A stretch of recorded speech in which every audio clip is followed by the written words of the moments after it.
Well, thank you for being here. I'm so excited to get this going. This is a conversation series about empathy and all kinds of things. And today we're talking about engagement, specifically with Corina Walsh from Shift People Development.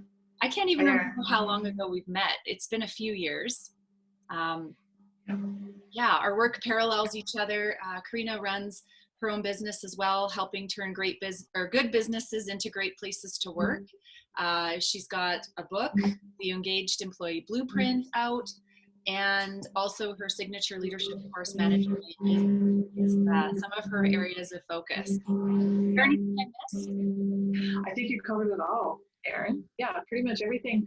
All the work I do is really under the umbrella of helping leaders understand how to boost employee engagement and improve the employee experience.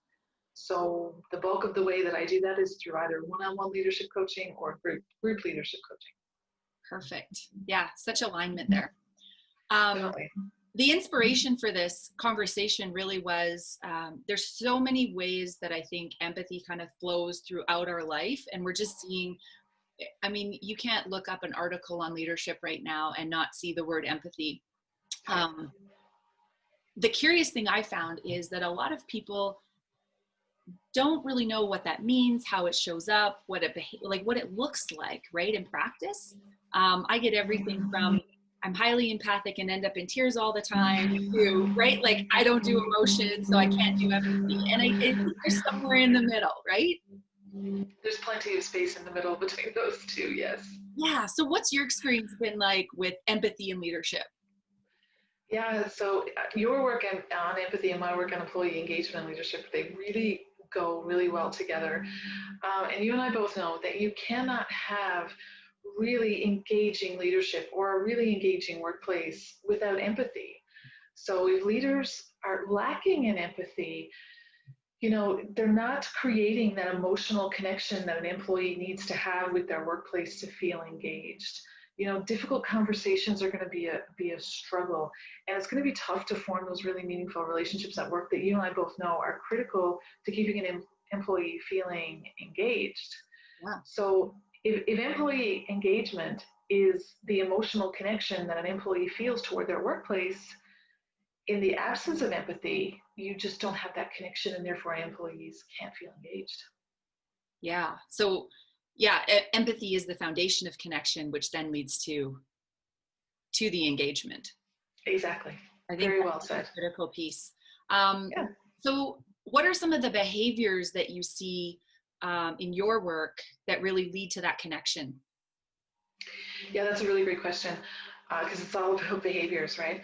So from the leadership perspective, one of the key behaviors is having enough empathy to be well tuned in to how your team is feeling on a week by week basis.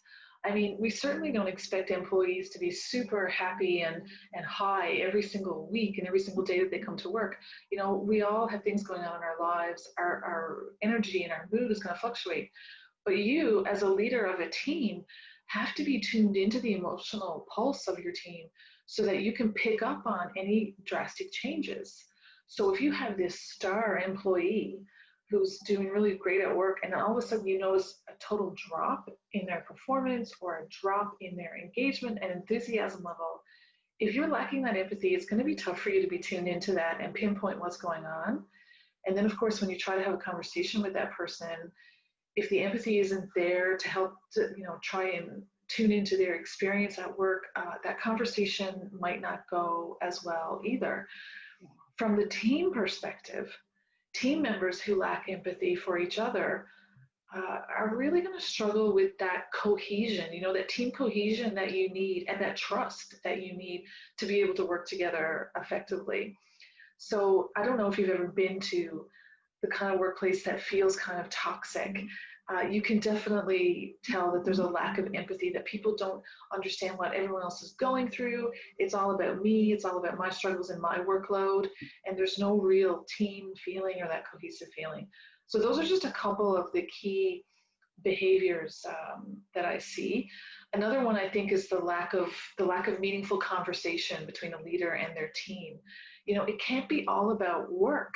You have to be willing to sit down and have really meaningful conversations one-on-one with each of your individual team members. And I understand that that takes time, but if it's going to boost their sense of connection to the workplace, if it's going to boost engagement, that's going to have a huge ROI impact for the entire company. So those are I think the three key things that I notice when I'm working with companies. Absolutely. So just, I really liked what you said about watching for that drop in performance as a manager, because I think that is one of those telltale signs. The other one I tend to watch for a lot is when people stop asking questions. Yes. Right? When our team kind of goes radio silent, it's like, I think when I first started out, and I still run into this with some leaders, that it's like they think everything's okay because nobody's coming and needs their help. So they kind of we have this perception that that's actually a good thing. And I've come to understand that it's actually one of those really big, like, warning flags, just like that drop in performances, that something really more significant is going on inside the team. And that we've got to be curious about it, right? As leaders. Yeah, definitely need to be curious about that, especially if you have people on your team who are typically vocal, who are typically putting ideas forward or pointing out, where we might run into issues, and they fall silent. That's a classic, red flag that your employees are drifting toward disengagement, because now they're thinking, well, why would I bother? Why would I speak up? Nothing's changing, or no one is listening, or whatever the case might be. So yes, you really hit the nail on the head there. That's a classic red flag too. Yeah. So curious how COVID has shifted, one, your work, two, how do people engage now that we're kind of doing what we're doing over Zoom and on TV, and very much in a virtual environment, not in a face-to-face environment? Yeah, our world has changed so much so quickly. Like, no one has had time to catch up, right? Like, we're going to be trying to catch up long after this is over, so it's such drastic change. It was such a huge shock to our system, our emotional and mental and physical system, and how we do our work. For me, of course, I had no choice but switch to virtual. I saw a drop in my business, of course, which was to be expected. But then, a lot of my clients started to come back around and want more coaching and training on how to keep a virtual team engaged. What does leadership over a remote team look like? Is it different from, from face-to-face leadership where we're in an office together? And what I've been advising my clients is that it's not that leadership is that different from when we're working virtually versus in an office together. It's that you have to look at, you have to be a little bit more intentional. You have to look at the frequency with which you are engaging, whether, via Zoom or via telephone or email with your employees. And you may have to increase the frequency. You have to think about now the types of conversations you're having. You still have to make time for those one-on-ones that go a little bit deeper and aren't just focused on the surface level, what work do you need to get done this week? And, those task-based conversations, you have to be willing to go a little bit deeper on that. Do you have any good questions that you give your clients to kind of go there? Because I know that's a question I get a lot is, what do I talk about if it's not about work, right? Yeah, there's lots of great questions you can ask, right? I try to keep it simple, though. I don't want to overwhelm my clients, because if I give them too much, then they start, I don't know where to start with this. One good question that you could ask is, how are things going for you now that you're working at home? And then you follow up with that. What supports do you need? Are you trying to work off your kitchen table and you're finding that to be a real struggle? And just gently, start in with that conversation about what is your experience like with the company now and with your work now that you're working at home, because employee experience still matters, even though we're working virtually. In fact, I think it might matter more. Yeah. So what is your experience now that we're working virtually? What support do you need from me as your manager or your leader? And how can the company further support you? Now, the trick with those questions too is make sure you're ready to actually help. don't ask those questions if you're not willing to provide the actual support. If you're not willing to like send a new office chair over to someone's house or a desk because they don't have that space, then don't put that out there, because that will only, you know, create more disengagement. But just ask them, you know, what's your experience like right now trying to get your work done? What's going on for you at home? And how can I support you, and how can the company support you? And those are questions you need to continuously ask, not just ask once, but check in once a month with those types of questions. Yeah, I think one of the things too, I love those questions. And the point about don't ask a question you're not prepared to follow through with is so important, because it can have exactly the opposite effect that we're trying to achieve. Now that the world is kind of opening up, some businesses are back in person, some have modified. I mean, kids are back in school, various forms across the country. How does the leader practice empathy when everybody's situation is so drastically different right now? And you could have half your team in the office and half at home, and lots of very maybe unique and individual requirements right now, which I think is challenging for leaders. It's definitely challenging. And I think the very first step, it lies in the question that you just asked, recognizing that everyone is going through something different right now. Some people, life may not have changed that much for you. Maybe you were already remote working, or maybe you don't have kids and you didn't have the struggle of homeschooling. So it's about having those individual conversations with your team. And I understand that's time consuming, but it's something you have to do. Having individual conversations with your team members to understand what their individual situation is. Did they feel safe sending their kids back to school, or are they still trying to homeschool? And what is their challenge with that, with trying to manage that at home with getting their work done if they're still working remotely? Or maybe they have childcare issues now. And it's not making assumptions. Not making assumptions that everyone who's coming into work needs the same thing as everyone else, or the people working at home, they all need the same thing as each other. Everyone has a completely different situation. So drop the assumptions and instead have real life conversations to figure out what everyone's situation is. Make a few notes about that, and making sure you're keeping on top of what everyone needs. I know that pre-COVID, like before this happened, when employees were working remotely, because of course remote working has been around for a long time. Maybe it's not as common as it is right now, of course. But back when employees were working remotely and they were kind of the minority, there's a lot of remote employees would say that they weren't treated very well. They were kind of forgotten about. They didn't feel like they were a part of the team. So you have to be cognizant of that. You have to be cognizant of being deliberate to bring in your remote employees. When you're having those Zoom meetings and maybe half the people are in the room and the other half are online, making sure you do the little things like say their name. When someone is on the Zoom call and there's other people in the room, say their name, making sure you're stopping to say, okay, wait, let's see if anyone on Zoom has anything that they want to say. I think you and I both know, or have both been a part of those meetings, those hybrid meetings, where some people are in the room and some people are on Zoom or on the phone. You know how challenging it is to get a word in when you're the one that's remote. So be really deliberate and patient with that to make sure you're saying people's names, calling on them when they're on Zoom to make them feel a part of it. I know there's a company several companies actually, that have meeting in a box. So when they're going to have a big team meeting where maybe some people are there on location and some are remote, they send off a box full of stuff to the remote employees, and it might be like a company mug and I love that. Like a little bag of coffee or whatever, and whatever else they might need, and just so they have the same things that everyone in the room has. It could be some cookies or whatever in the box too. And that's really how you're going to do something small to create that employee experience for the people working remotely. That was kind of probably a longer answer. No, I love it. To that question. So just some things that really stuck out for me were, one, like we have to be really intentional as leaders. It's going to be time consuming, and that's okay. Right?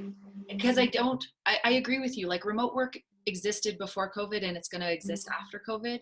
And we just need to figure out how to live in this sort of hybrid world, where sometimes we've got face to face and sometimes we're working across a piece of technology.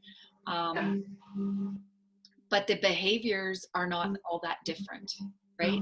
It's around being intentional, thinking about things from the other person's perspective, making sure that everyone's heard and feels included, which I think are all really important reminders for leaders anywhere, right? Whether we're running an in-person meeting or a virtual meeting. Yeah, exactly. The virtual team.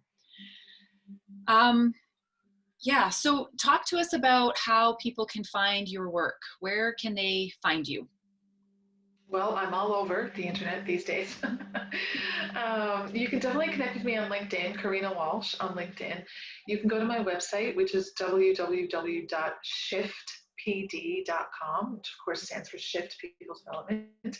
I do have a company Facebook page, Shift People Development, Twitter, Instagram. I'm pretty much, all the social media places. So feel free to reach out whichever way you want. Go to my website, send a note, connect on LinkedIn, and we can continue the conversation for sure. And I definitely add a lot of tips and strategies on my LinkedIn profile on a weekly basis, adding more stuff there. So if anyone wants more tips on these kind of things, definitely connect on LinkedIn. Perfect. Yeah. A part of my work really focuses on this inside job of empathy, which is like really treating ourselves the same way we want other people to treat us, because sometimes we can be our own worst critic, right? And we're really hard on ourselves. So do you have any tips, insight, advice from your work with leaders on how you kind of help them do that inner work? Yeah, the bulk of the one-on-one coaching I do is largely about that inner work. I definitely have all the tools and resources that I can give leaders, for the tactical strategy stuff that they're doing with their teams. But I do a lot of reflection work, right, with my one-on-one coaching and in my group coaching as well. And it could be, getting my coaching clients to simply reflect and think about something as simple as, who do I want to be right now? What kind of leader do I want to be showing up as right now? And what do I think my employees might need from me right now? So reflecting on those types of questions. Another classic reflection exercise, of course, is thinking of a leader that you admire and thinking about what their values are and, what would they do in this situation, or how can I emulate those leadership values and things like that.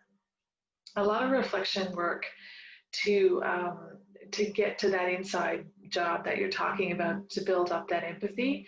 There's a few empathy exercises that I do, of course, with my clients, getting them to read about certain situations and try to understand what was going on with someone in a particular situation. I always advise my clients to go back to their employees and ask them, did I read that situation right? Did I interpret that situation correctly? Can you tell me what was going on for you in that moment? Because I'm not sure I got it right. And that takes a lot of bravery. That's a lot of courage to go back and do that. But so you can start at home. You can start with those questions at home and asking your spouse, did I interpret that correctly? But that's a really good exercise to do with your team as well, to figure out if you're interpreting situations correctly and to kind of test how tuned in your empathy is. I do have an emotional intelligence assessment that I use that actually gives you a number, like a measure of your empathy, which is fantastic. And satisfy all the technical people that work with you, right? Because they want to know, like, I want to measure it. Yeah. Help me understand. No, I love that. And what exactly. we're really talking about is that skill of perspective taking, right? Like how, because we always talk about empathy as stepping into someone else's shoes. Well, it's really hard because we all have our own pair of shoes, right? Other people's shoes don't fit. So, and we see the world through our own lens and through our own experiences. And so being able to kind of set that aside, not give it up or lose it, but to set it aside for a moment and just go and get curious about what that other person's perspective is really what I think you're talking about there, right? Definitely. And I mean, you're the expert on empathy.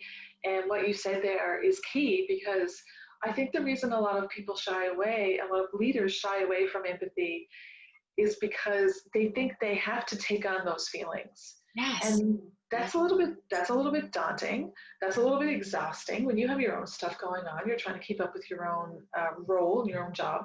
Now I have to take on the feelings of someone else. I remind the clients that I work with, you don't necessarily have to take on the feelings of someone else. I don't even know if that would really be healthy. But it's about the acknowledgement that you see what someone else is going through, the acknowledgement that, you know what, I've never been through that before, but thank you for pointing it out to me. Tell me more about that experience for you. Tell me more about what's going on for you. It could be a simple saying, I've never worked from home, and it's not, my kids are grown. It's not so much of a struggle for me, but tell me what the struggle is for you going on at home. And so getting back to our point earlier about asking good questions, right?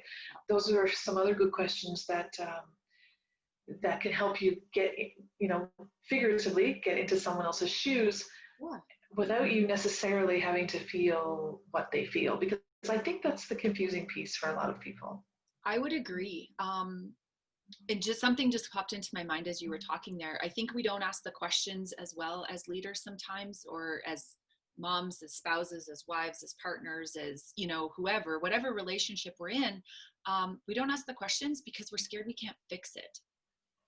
Yeah. Right? And Yeah. the job of empathy isn't to fix, right? You hit the nail on the head when you said the job of empathy is to acknowledge, right? And just hold that space for this, not take it on, not try to fix it, not even try to change it, really, because sometimes we can't. People are going through things, and it's not our job to fix it. It is our job to hold space and to listen. That's very well said. It's funny that you bring up being a fixer. I think that's really another reason why leaders shy away from empathy. When I do my group work, my group leadership sessions, I usually ask that question. I say, raise your hand if you're a fixer, and usually every hand, in the room will go up. That's kind of the old vision of leadership, going in and fixing things, And a lot of the managers, especially the frontline managers who are right there doing right there with the frontline employees, they really want to be fixers. And so if we get into that deeper conversation with an employee about what are you going through right now? What's it like working from home for you? And we think that we're not going to be able to fix that because we can't. Because Right. we can't fix I COVID. can't take your kids and provide childcare. Yeah. Yeah. We're terrified to go down that route. But again, I think 99% of employees recognize that their company can't necessarily fix these types of things for them. But you can listen, like you said, and you can hold space, and you can be the ear. You can not make things worse. Right. You could kind of slack off a little bit on the workload, recognizing how difficult it is to work from home when you have kids hanging onto your desk or whatever the case may be, and you're trying to homeschool. So there's definitely a lot you can do to not make things any worse, but you can listen and hold that space, like you said. Excellent. Well, thank you for being here this morning. Again, Corina's book is The Engaged Employee Blueprint. We're going to put links to both her book and my book in the posts where this is shared on all of the social media platforms, so that you can find us both. Thank you so much for being here this morning. Really appreciate it. Thank you so much. I love talking to you, and our work complements each other so much, and our books complement each other. So it's really a joy to speak with someone who has so much knowledge on empathy. Oh, well, thank you. Okay, have a great day. You too.